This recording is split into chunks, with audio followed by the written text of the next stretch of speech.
Salve, salve família vascaína! Tô na área para mais um vídeo. Se você está chegando pela primeira vez aqui e não me conhece, muito prazer, meu nome é Eduardo. Peço que se inscreva no canal, nesse botãozinho vermelho aí embaixo escrito inscreva-se, tá vendo? Então só dá uma clicadinha aí, não paga nada e ajuda o canal a crescer. Uma outra coisa que ajuda bastante também é você deixar seu like no vídeo, que isso ajuda a gente a divulgar nossos vídeos na plataforma do YouTube. Ativa o sininho para toda vez que eu postar vídeo você receber as notificações e claro, compartilhe nas suas redes sociais, que isso é importante e ajuda bastante também. O vídeo de hoje é para comentar um pouquinho sobre a mudança de postura da 777, rapaz. Pois é, isso ela deixou claro, né, com a demissão do Paulo Bax e a contratação do Alexandre Matos, que é uma referência na função de executivo de futebol, é uma referência no futebol brasileiro, tendo participado de 7 dos últimos 7 títulos brasileiros de clubes, né, dos últimos 11 campeonatos. Ou seja, é um nome de peso para a função. E aliado a isso, paralelo a isso, tem uma notícia que saiu também, que eu não sei se é verdade, porque a gente sabe que nesse ambiente vascaíno não tem como acreditar 100% em nada, né? Mas saiu uma notícia de que a 777 teria vetado o zagueiro Júnior Alonso, né? Numa outra oportunidade. Vetou o Júnior Alonso, vetou o Eduardo Sacha, né? Então, isso prova claramente que eles estavam com uma política, né, de investir em jogadores aposta para poder esse jogador maturar esse jogador para depois vender e ter lucro, né? E pagaram um preço alto em 2023. Eu lembro de uma entrevista que o colombiano, acho que Siniegas, acho o nome dele assim, eu não me recordo agora, ele até saiu da 777 já, mas ele deu entrevista antes, quando estava se desenrolando esse processo de venda do futebol do Vasco, falando claramente, eu acho que foi ao Estadão, falando claramente que o objetivo da empresa era esse mesmo, apostar em jovens talentos para poder revender, né? Buscando lucro. Só que existem outras formas de você lucrar no futebol brasileiro, especificamente falando do Vasco em si, que é um clube grande. Você tem questão de venda de camisa, né? O time, quando ele chega, você monta um time forte. Quando ele chega mais à frente do campeonato, consequentemente, ele ganha uma premiação maior. Se ele participar de campeonatos internacionais, sul-americano, Libertadores, né? Ganha premiações também. Se chegar longe na Copa do Brasil, também ganha premiação. Isso tudo tem que ser levado em consideração pela empresa, né? Para poder eles lucrarem também. Não adianta apostar só em jogador jovem e achar que os resultados vão aparecer. Não vai aparecer.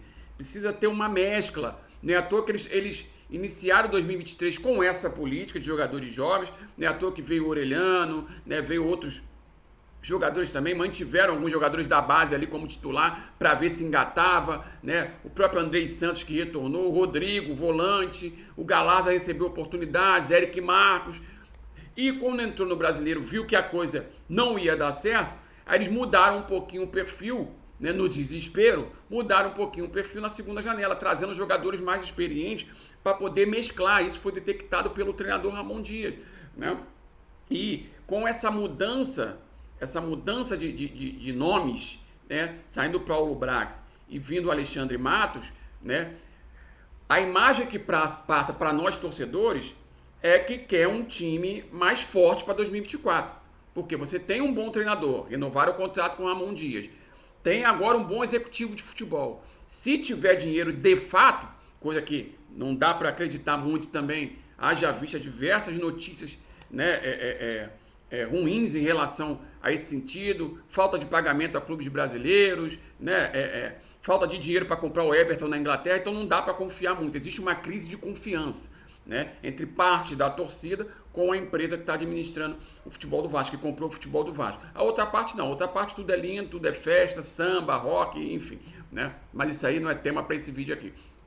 Então, o que acontece? A imagem que passa e que nos deixa esperançosos, né, é que para 2024 vai ser um ano bem diferente, né, porque o sarrafo aumentou, a qualidade do profissional do futebol é outra, então, consequentemente, o perfil é outro, o pensamento em relação ao futebol é outro, né, não é aquele pensamento que jogador grande não vende camisa, né, que nem a gente tinha recentemente no Vasco aí, questionaram o Luiz Soares, que foi pro Grêmio, enfim, Esse ambiente do Vasco é assim mesmo.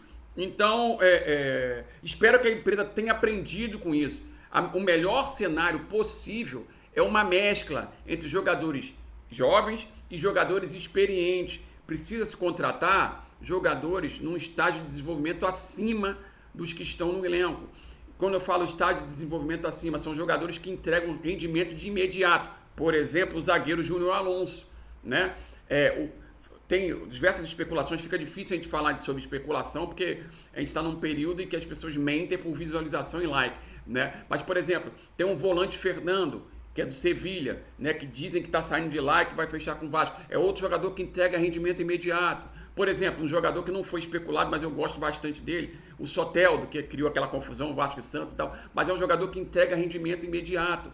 Então o Vasco precisa, para 2024, trazer jogadores nesse perfil, né? Tem o Souza também, que está querendo voltar aí, que a gente não sabe como é que ele está em relação à lesão, né? Tem uma parte da torcida que tem uma rusga com ele pelo fato de ele ter prometido voltar, mas eu acho que ele já até explicou no podcast por que ele não voltou naquela oportunidade. Mas é um jogador que, se estiver bem fisicamente, é um jogador que entrega rendimento imediato. São jogadores, esses jogadores que eu citei aqui, são jogadores de estágio de desenvolvimento superior ao Matheus Cocão, Zé Gabriel, o próprio Paulinho, o próprio Praxedes, entende? Então, assim, fazendo esse movimento no mercado de trazer jogadores, né, consolidados que entregam rendimento imediato, você dá uma tranquilidade maior para as apostas se desenvolverem, como, por exemplo, o próprio Orelhano, né, que foi gasto rios de dinheiro, foi colocado numa condição de ter que entregar rendimento imediato, porque o time estava brigando para não cair, né? O jogador não queria sair da Argentina, foi convencido a vir para o Vasco,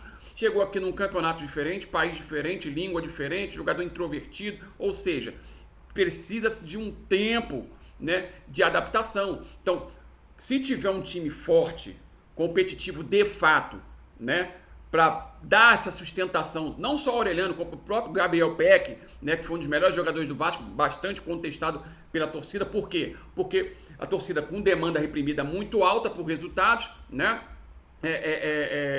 precisando de rendimento imediato, e ele tem claramente falhas, principalmente em tomada de decisão. E aí a torcida pega no pé, não tem jeito. Mas é um jogador que, se você parar para analisar, desde a subida dele profissional até hoje, é um jogador que evoluiu claramente. As duras penas, óbvio, né? Mas evoluiu. Tem as suas deficiências, mas é um outro jogador que ele precisa, na minha humilde opinião, ficar no elenco para 2024.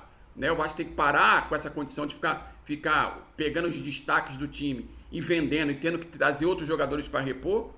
Né? Então, você pega os jogadores que mais se destacaram esse ano, mantém no elenco, faz contratações pontuais para 2024 e assim você vai encorpando o elenco. Melhor do que você ir mandando o jogador embora e tendo que trazer outro para estar arriscado a não se adaptar, esse tipo de coisa. Mas o que eu falei por Orelhano serve, por exemplo, para o Gabriel Peck e outros jogadores da base. Né? Você montando um time forte, dá sustentação para eles evoluírem de forma mais tranquila, né? Sem queimar etapas, né? Tendo referências no elenco.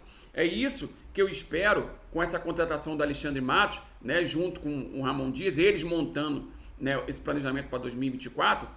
É isso que eu espero. Espero um ano bem melhor do que 2023. Né? Espero que a empresa tenha aprendido, né, com os erros desse ano, que não foram poucos, foram muitos erros, manutenção de profissionais, contratação de profissionais que não tinha qualificação necessária para chegar no Vasco, pelo menos nesse momento de ultra pressão, né? Enfim, espero que a empresa tenha aprendido com seus erros e vamos para 2024, né, com a esperança de ter um time mais forte.